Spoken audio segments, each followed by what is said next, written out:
ese nawe niko ubizi? Nanjye niko nari mbizi. Ni amakuru yagiye acicikana ku mbuga nkoranyambaga inshuro nyinshi cyane, bivuga yuko umushumba wa kiliziya gatulika ku isi Papa Francisco yaba yaritabye Imana.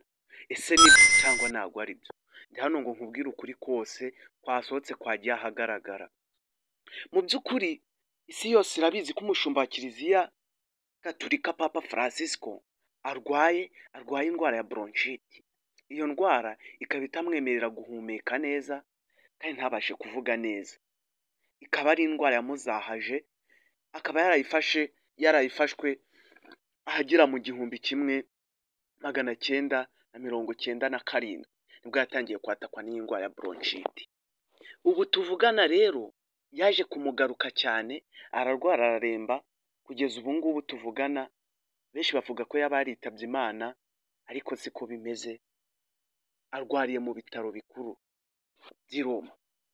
Papa Francisco ntabwo yitabye Imana, dore ko kuri uyu munsi ku itariki 7 z'ukwezi kwa gatatu umwaka w'2025 aribwo yatangaje ijambo ashimira abantu bari kumuba hafi bamusengera. Papa Francisco ntabwo yitabye Imana, ahubwo Papa Francisco ariho.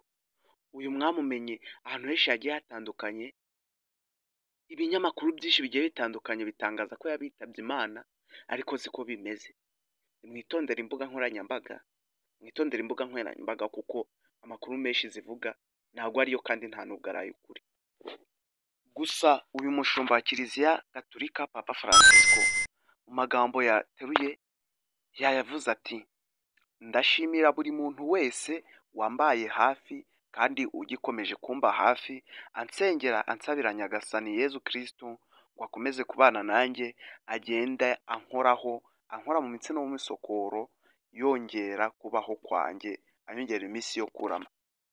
Ndashimira buri umwe wese uri gutanga ku giti cye, agatanga amasengesho ye, akandagiza dawe uri mu ijuru kugira ngo abane nanjye, abashe kungenderera, ankize.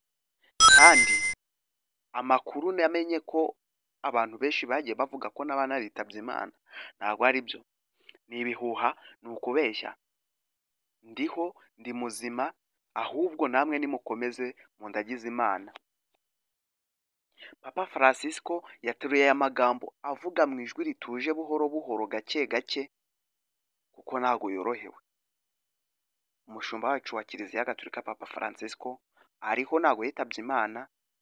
Aya magambo n'aya mafoto mubona byacicikanye ku mbuga nkoranyambaga ni editi z'abantu, gusa ararwaye, namwe mukomeze mu musengere. Yari umuhungu wanyu bageze amakuru. Ciao ciao.